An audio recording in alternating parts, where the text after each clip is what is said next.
Okay. All right. Let's get this going. Welcome to Reality Check with Rishi. This is a weekday podcast series at 6:30 p.m. Monday through Friday that is helping inform our community about coronavirus, addressing questions on areas that affect our lives. We run a weekly healthcare town hall meeting every Tuesday at 6:30 p.m. that gets quite a few people attending. And we usually have a panel who are healthcare practitioners from the industry, years and years of experience. So that's been a very productive chat on Tuesdays. So we are actually running the fourth one in the series this following Tuesday. And we are obviously talking quite a bit about coronavirus in all these sessions that we are hosting. How do we come to grips with the new reality? The shelter in place, the social distancing, the new norms, and hopefully for just a short while, but we are all adapting, trying to figure things out with the new situation. So we see many examples of how we are pivoting to survive, if I may, to set a new course in an ever-evolving world, more so today than perhaps any other time in our lives, which is pretty stunning. I mean, who would have thought that we would be dealing with what we are today? So with adversity, though, there is opportunity. We also talk about how neighbors are helping neighbors. And we have launched a neighborhood pandemic preparedness team that is out there working with seniors, helping them out with groceries, with medication, neighbors helping neighbors. And it's a fabulous story playing out. Visit rishikumar.com/coronavirus for the details. And today we are very excited. We have the CEO of CloudMedX, which is Tashfeen Suleman here. And Tashfeen, welcome. Welcome to our program. How are you today? Good. Thank you for having me, Rishi. So I know you are super busy, so I really appreciate you taking the time to join us. I noticed on your LinkedIn that you have a BSc in computer science from Lahore University, and now in Silicon Valley as the CEO of CloudMedX with a stint in Microsoft for about 5 to 6 years. So tell us, Tashfeen, about your journey. What excites you as a Silicon Valley high-tech entrepreneur? You know, what do you enjoy? What are you living the dream? Tell us. It is a dream. I mean, coming from Pakistan, getting a job at Microsoft, and then rising to the challenge of healthcare in the US. We started the company when my father had a misdiagnosis. He was having a brain bleed, a head bleed called subdural hematoma that was undiagnosed. So that was a call to action for me to try to build algorithms to help hospitals, doctors, and patients navigate that care better. And in the last 2 weeks with COVID, we had a lot of tools at our disposal that we could throw at it. So we're just doing our small part in bringing the COVID algorithms, the COVID risk stratification, and helping the community in any way we can. So I mean, this is really keeping us up at night because this is an opportunity that we can play a small part in potentially saving a lot of people. Absolutely, absolutely. And sounds like you're already doing quite a bit of pivoting during this coronavirus crisis that is literally taking over our lives. So tell us a little bit about your situation at home as you work, as you deal with family issues, perhaps, or anything else. How are you adjusting at the family level, at the home level, versus what's going on with your venture, at your company? Tell us a little bit about how you're pivoting.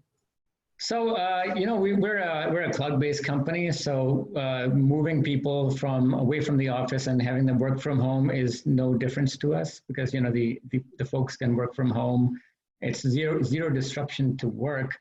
The family life is interesting because you got to create separate offices in the house for not only yourself, but your spouse and your kids as well. So they can they're enrolled in distant learning through their schools. So everybody's doing more screen time in terms of getting their bit of education and communication. So like we're doing Zoom, a lot of people are moving to Zoom and Khan Academy and stuff like that. My daughter was just commenting that we were never home for the last 5 years, but this virus is allowing us an opportunity to be in one place. So it's trying times, but we're adapting to it. But we've gotten a very nice routine. We wake up early, we dress up, we go to our calls.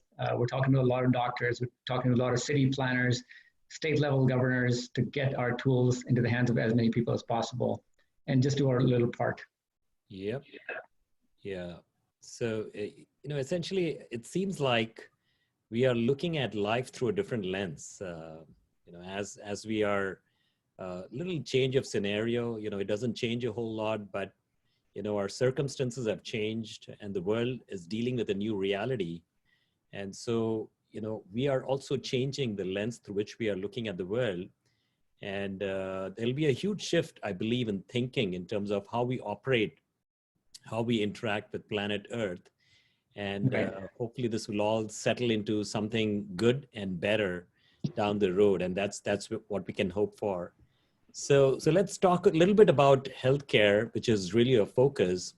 And, when we look back in terms of how America has reacted to the pandemic, I think we are found wanting. And to some extent, our national healthcare preparedness has been a huge disaster. And so what do you see? What could we have done differently when you look back over the last few weeks, starting from mid-December when this whole thing started playing out? What could we have done differently? It's a global issue. I don't think it's just the U.S. I think every government has reacted to it in a different manner. We weren't expecting the virus to hit our borders and expand so quickly. So as the data was trickling in, the models were always there. Bill Gates has talked about it. The WHO has talked about it. There's been a number of movies like Pandemic and Ground Zero that have been built around this, but we never thought that the reality would catch up so fast and so quickly. And so, everybody's been reacting, and you're running for Congress, and on your platform, you talked about healthcare and bridging the divide for a while. So to move a big machinery like the US at the federal and state level with 300 million lives in a democracy is very, very hard. China was able to go into lockdown, but they're a different society. But to do the same thing in the West, where people have different views of freedoms, it's very difficult to get them motivated to follow suit. Right. I think what we could have done differently is more education from the early onset, more testing, and I think we're doing that now. But I think we need to do more of it so that we can get in front of it and control the pandemic. Correct. I think when we look at the discussion going on, is this really a healthcare problem or is this an economic problem? And what drives these types of discussion is the culture. How exactly are we adapting to these circumstances? We still find our youngsters who are hitting the beaches and who are not really dealing with this new reality. And that's a huge problem for us. So all this is sort of coming together, and hopefully we are making the right choices, the right decisions. I see that the National Guard has been engaged here in California. We have a huge dearth of masks and disinfectants, which is really very sad for a country like America.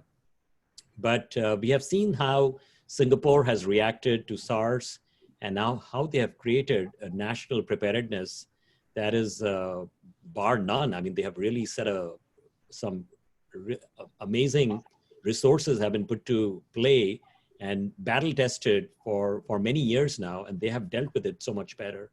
And what I see going forward is America doing much of that same. I think this is where we'll see a new definition of American healthcare and a new evolution over the next few years.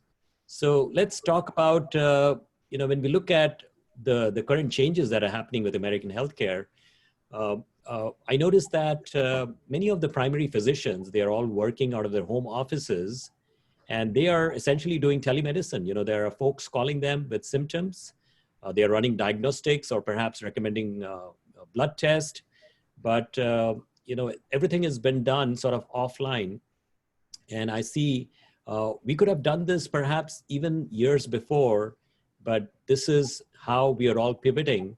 And I see that this would be the mantra as we move forward with a lot more telemedicine being rolled out. I see, Kaiser Permanente was in the forefront of this along with some of the other providers. And, but I think America hasn't quite done as much as we could have. So this would be a new arena, perhaps, that would evolve. Any comments on that? It's less of a technology problem. It's more of a rewriting of regulations and compliance. We've had the technology for many years, but up till last year, there wasn't a lot of incentive for doctors to use telemedicine from a reimbursement perspective, as well as the way the hospitals and clinics were set up. It was more of a transactional thing. You come to my office, I see you, I diagnose you, and I get paid for it. But that entire model got uprooted because of the work from home and keeping patients safe in home.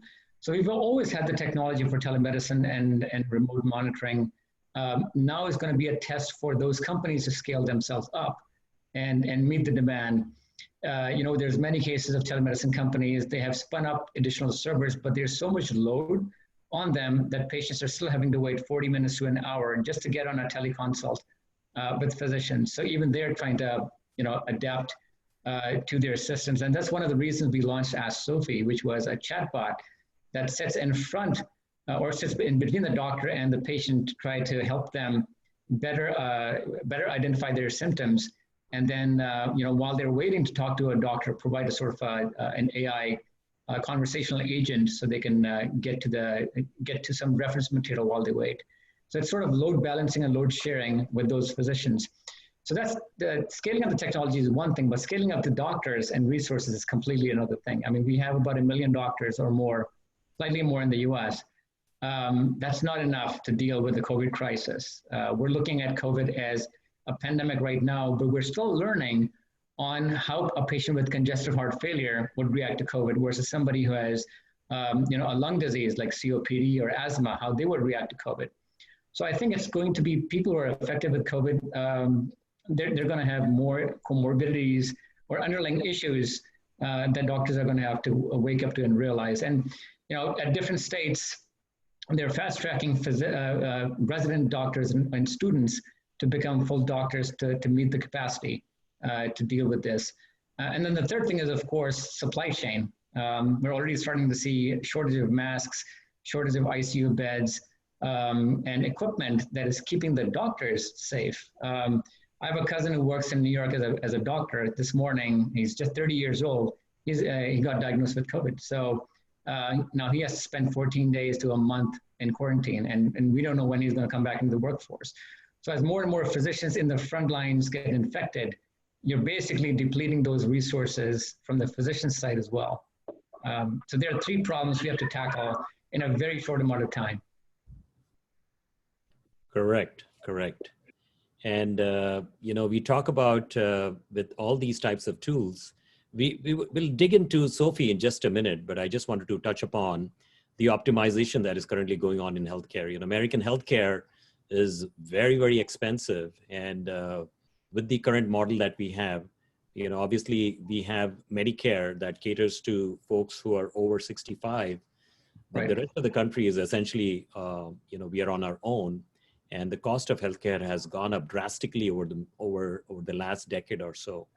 We compare the price of insulin here in the United States, without insurance, you would end up paying like $700 for the same carton, same make, same manufacturer, in comparison to like $70 in Mexico. So I think American healthcare is super expensive, and tools like this is the optimization that is needed, very much needed, to see how we can cut down the cost of healthcare.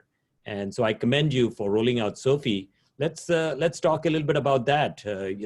I noticed that it was on the Medicare.gov site. So today, how many users do you have? And is Sophie capable of doing the coronavirus diagnostics? It is. So it's been on the Medicare.gov website as a tool that anybody who's a Medicare beneficiary can go and use. The primary impetus for the Ask Sophie was to take the patient's symptoms and give them education and reference material on comparing their data with millions of other patients like them, and give them an educated guess of what this could be. Now, it's not a diagnostic tool. but it's a smart referral tool where you could put your symptoms in and get to a education on what possible conditions the patients may have without diagnosing the patient. With the COVID disease coming into the US about 2 or 3 weeks ago, we added symptoms for COVID and created a special page for COVID symptom triage. So patients could go to that page, answer a bunch of history and physical questions, and then see their risk of contracting the disease based on their age, underlying conditions, and their travel history. And now we do it in two ways. One, you don't have to sign in. You can just log in and you can just go to the website and answer the questions and yes and no, and we'll give you a risk of contracting the disease. But if you sign in, then you have the ability to pull data from Medicare and pull data from other sources, or even upload your own data. And then you can run a symptom checker and get to a more educated guess of what could be wrong with you, along with handoff. Specifically for COVID, we're also showing testing centers near them where they can get a script from a doctor and get themselves tested. So that was the impetus for it. And like I said, we've, like many other companies, have had the tools and the infrastructure to deliver these kinds of services. And we thought it was a responsibility to spin it up for COVID and launch it out there. Okay, super. Thank you for providing that background. Now, are there hospitals, medical organizations using it here in the Bay Area?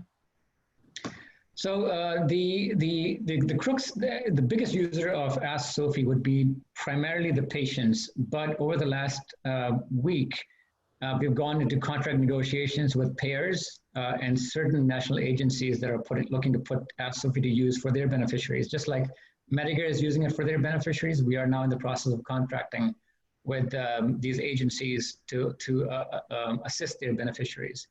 And so Ask Sophie is just one piece of the tool. The other piece of the tool is resource allocation. So we've launched another tool about last week where any state government or city planner can look at the tool and figure out when their hospital's resources are going to run out, whether it's ICUs, masks, beds.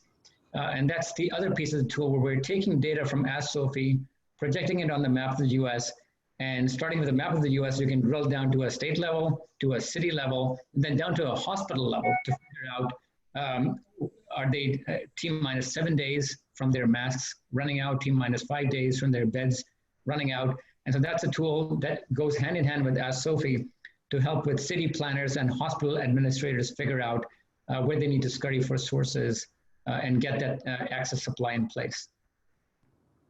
Okay, excellent. So that brings me to, when we look at, it seems like you started building Sophie and it's sort of morphing into doing much more than what you originally intended. Now, when we look at healthcare, we have been talking about electronic medical records for a long, long time.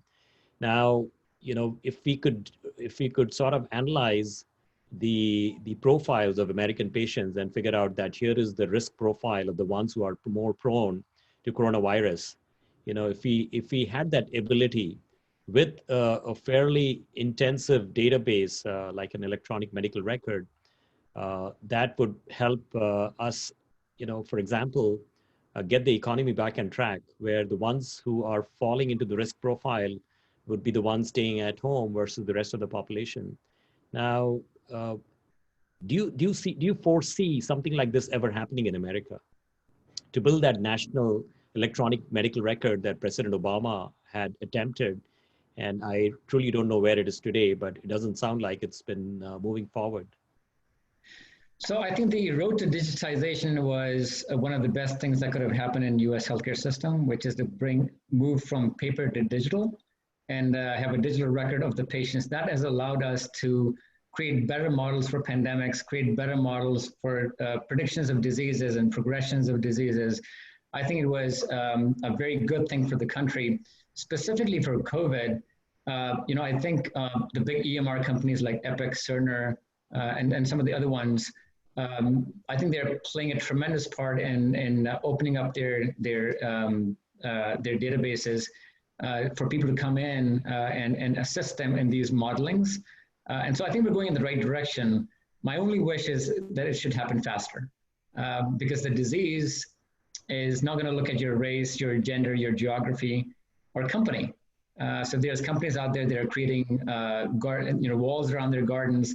This is not the time to be doing that. It's a time for collaboration and as much data sharing as possible, so you can identify those at-risk population patients, keep them in home until we sort of flatten the curve and when it's safe for them. Because I don't think you and I are at risk, although there's some data coming in that shows the disease really does not matter. I care about age. Some young people are at risk as well. But we know statistically it's the elderly population that is very high risk. So if you have elderly and if you can identify and flag those patients, then we should provide them additional services. We are partnering with agencies across the country that are going the extra step of delivering medication and delivering supplies to their patients' homes. But like you mentioned, it's a collaborative effort. It's a neighborhood effort of activating everybody and bringing them in the loop so that we can all do our part. We're very good in data modeling. We're very good in geographical representation of that data, but we would look to partners like you, Rishi, to connect us to the communities so that we can do the last mile, the delivery and keep people home, safe at home. So you touched upon a couple of things here, and let's talk a little bit about how this would come about. We have, America has its very own unique culture, which is very different compared to many of the other countries that are dealing with this.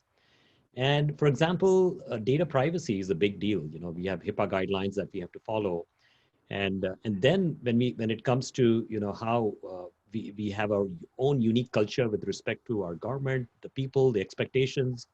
So how do you see that shifting? Because at some point, we have to. It's a question of survival, and there will need to be compromises made. Nothing is. It's like, okay, we have privacy issues. But if you're going to survive, we have to sort of figure out, how we will take all this data and put it together for the benefit of the health of Americans, right? And do you see that shift happening culturally for America to make that move?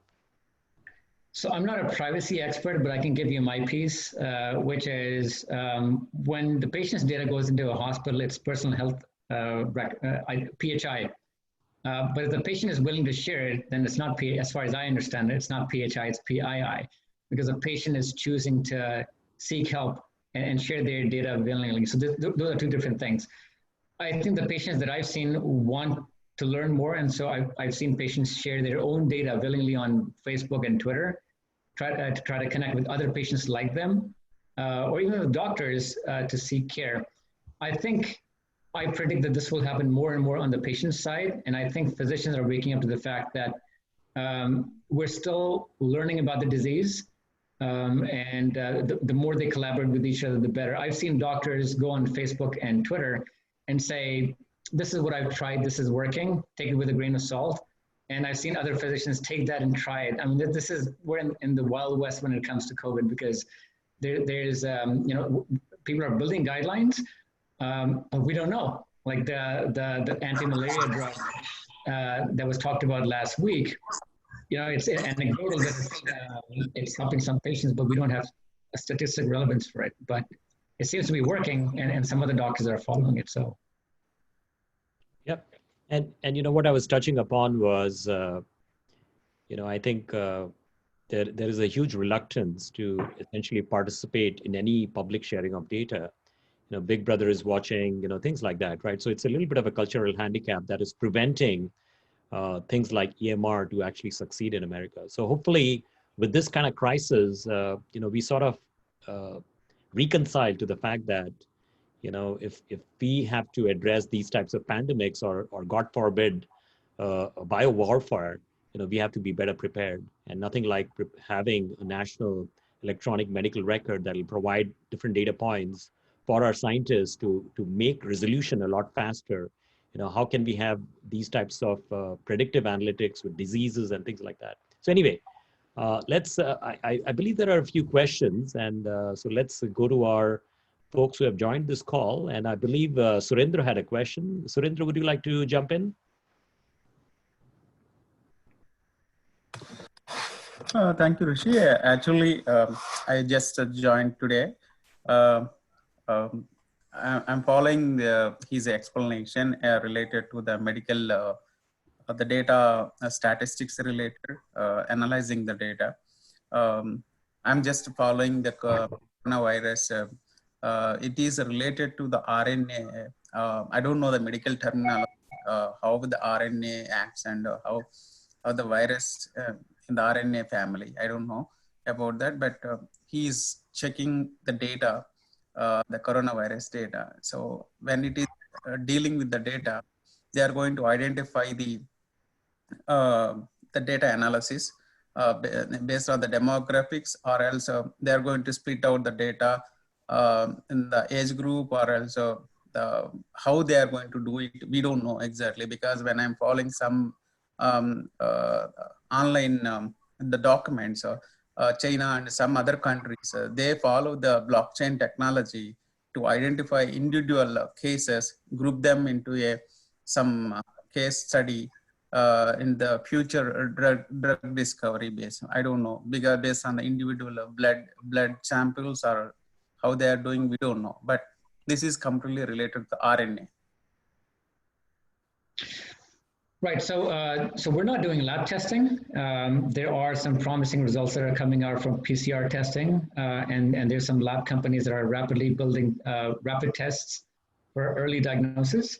Our goal is to look at the data that's coming out of it and create algorithms to help patients understand the risk of contracting the disease, and for physicians to then act on those high-risk individuals.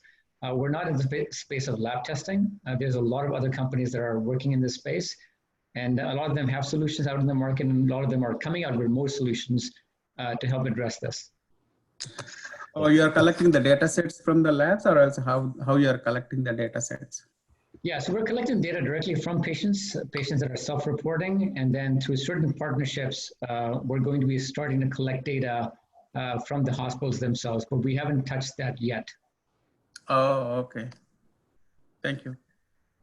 So there is a Sunnyvale company now that's gotten the FDA approval for the coronavirus rapid test, 45-minute detection time.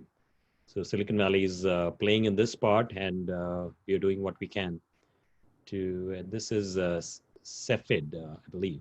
That's the company that is conducting that. Are you guys teamed up with them, perhaps, Tashfeen? We're connected to a few lab testing companies. We're trying to become part of their ecosystem, but it's in flight. Everything is in flight right now as we're all reacting to the disease. Yes, yes. Are there any other questions from our... Yes, Abbas. Hi, Rishi. Thanks for having us on the show. This is very interesting. And Tashfeen, I'd be curious to hear your thoughts, Rishi and Tashfeen, about what do you think some of the healthcare trends that will emerge from Corona? Obviously, it's changing the way you mentioned, even the way we're talking right now with Zoom. But what are some of the long-term trends you see being impacted from what we're going through? Rishi, you want to talk from the Congress perspective, and I can talk from a technology perspective? Sure. What I've done as a political leader and this run for Congress, always been a high-tech geek. So I'm constantly applying the high-tech framework into everything political and community. And essentially, there are three components that I would like to talk about, which is what I was actually asking during the questions. One is, I think we need to establish a national preparedness, which is completely lacking today. I think America can do a lot better. I mean, it's very unfair to our healthcare professionals. I call them the frontline soldiers who are out there trying to protect Americans, trying to safeguard their health. And they are being left exposed because we don't have masks, we don't have gowns, we don't have disinfectants. It's a tragedy that is playing out. And I think we can do a lot better. So that is the first priority. And when we look at what has happened in countries like South Korea with drive-through testing, and they tested a huge percentage of their population. South Korea offers, they have a single payer, sort of like equivalent Medicare for all program. And they have established really excellent, like a Stanford healthcare system is what they have offered to their citizens. And this is something that we should look at very hard to see how we can accomplish that. And and also when you look at Singapore, they have rolled out a pretty amazing preparedness framework where before you walk into a club or a mall, your temperature checked. And so this was through the SARS testing when a lot of the current generation, they lost their parents because nobody knew how to deal with an epidemic or pandemic of that scale. And so the level of preparedness is just phenomenal. So this is the time where we don't have to reinvent the wheel.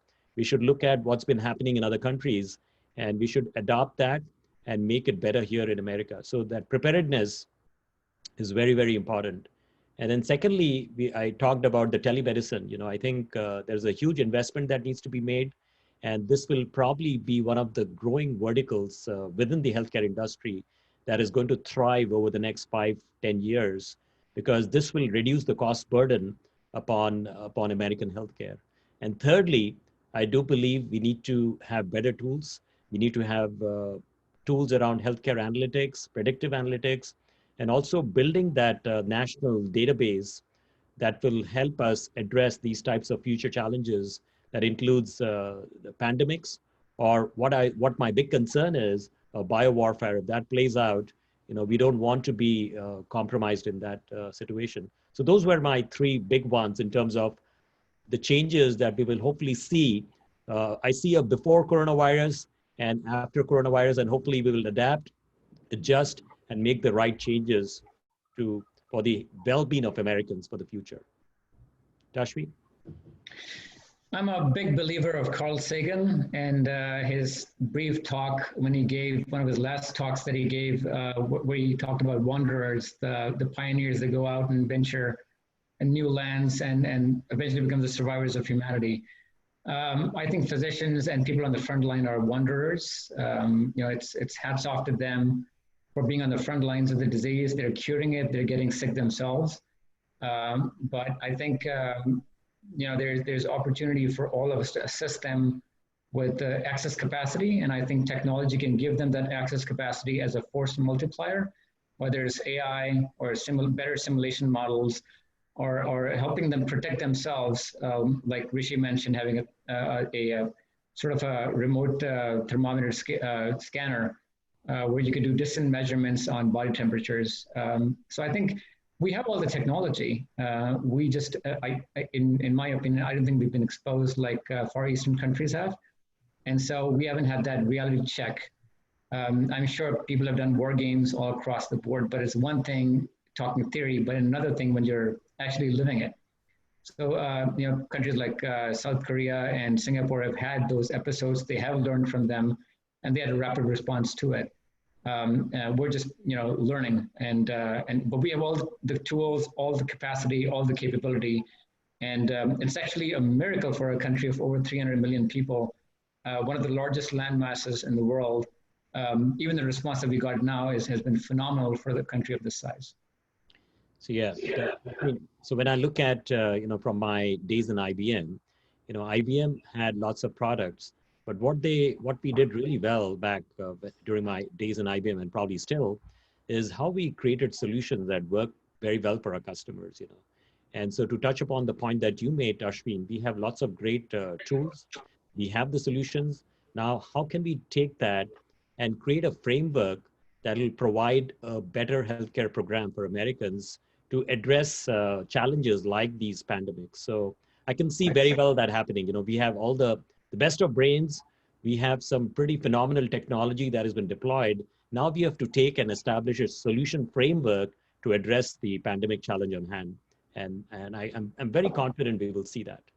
Any other questions and hopefully Abbas, we addressed your question? Yes, thank you. That was very thorough. Okay, someone else wants to jump in with a question? Anybody? So let's, Tashfeen, my question is, how do you see Sophia evolving over time? What's your plan with this, specific to what we're observing now? You touched upon it a little bit. Perhaps there is more to the story. I think this gives us a great opportunity to understand and learn more about the disease as more and more patients are self-reporting. There's a lot of data that's coming in. And like I said, the next step right now, it's early risk assessment of COVID. I think the future of healthcare would be, how does COVID have a long-lasting effect? Does it have a long-lasting effect? And how does it affect, and if it is, hopefully it dies in the next 4 to 8 weeks, but if it becomes seasonal, then how would it impact at-risk populations that have underlying chronic conditions like heart conditions, diabetes, et cetera? And that's somebody that, that's something that we don't have an answer for. I mean, there's physicians working on it, but if it's going to be a new norm, then I think technology can play a great part in understanding this much faster and getting to solutions much faster. And like I said, it's Moore's law. AI is getting better and better. And if there's anything that AI can help in, it's the current crisis. Absolutely. Absolutely. Well said, Tashfeen. My final question today is, essentially with Silicon Valley, we have sort of focused our software upon solving different types of vertical problems, not so much in the realm of healthcare. And, there are obviously quite a few companies, but I think that's not been a forte for us because a bunch of engineers jumping in, it's very difficult for us to come to grips with the world of medicine. Do you see that changing over time as we deal with this crisis in the next 5 years? Yeah, healthcare is one of the hardest vertical to build a company in because of compliance regulations. So that's one part. The other part is, a lot of engineers want to build things to scale and change the world, but sometimes in healthcare, it's a very high-touch services model where physicians are very skeptical, and rightly so, because if you make a mistake, it could cost people their lives. So it's been traditionally very hard to get technology wide-scale adoption in healthcare. I think one of the trends that we're beginning to see is some of those trends are beginning to get relaxed just because of capacity issues. There's a lot of underlying low-hanging fruits that AI can do right now in healthcare. So I'm not talking about diagnosis. I think diagnosis should be federated, should be FDA approved, CDC. There's got to be a lot of compliance for diagnosis, medication. That has to be regulated. But there's underlying, there's low-hanging fruits around, risk assessments, disease progression modeling, and identifying populations that would, from the large amounts of data that could be rolled in for some of these first stage of trials that could help. So I think technology can help there. But again, we should separate the low-hanging fruits from the regulated areas, and engineers have to be mindful of that. And Google is working a lot on rapid kits through Verily and some of their other initiatives. So it's part that it's regulated. It's part that engineers build something and it's hard to scale. And the third part is combining technology with the understanding of the business model of healthcare. And that goes into healthcare is a very high-touch service model. Like, if you were to talk to a bot, they would be more comfortable. It's called the white coat syndrome. You want to see somebody with a gray hair wearing a lab coat to be telling you that you're okay. So healthcare is very services, high-touch, people-to-people communication, that kind of thing. So I hope that AI can play a part in that. But we fundamentally believe that AI should be an augment to the physician to help patients understand their disease and be a part of the journey, as opposed to just being doing it themselves. There are some VCs in the Silicon Valley who are now saying, AI, with good AI, you don't need doctors. I disagree with that. I think AI and machine and human doctors combined can do a much better job than just the AI by itself or human by itself. Yep. Yeah. Tashfeen, I can see a lot more collaboration happening with the engineers collaborating with our medical doctors, for instance, but a close collaboration would deliver a lot of dividends in the long run. And I can certainly see that happening over the next few years. So if there are no other questions from our attendees, let's call it a wrap. I really appreciate you, Tashfeen, spending time with us. And thank you all for joining in. And do check out our coronavirus page at rishikumar.com/coronavirus. And we have put together a volunteer team that is going about helping our neighbors, helping our seniors with groceries, with medication. And this is really what makes Silicon Valley phenomenal, where neighbors are helping neighbors. Thank you all for joining in, and let's stay in touch. Thank you, Enjoy the Rishi. rest of the evening.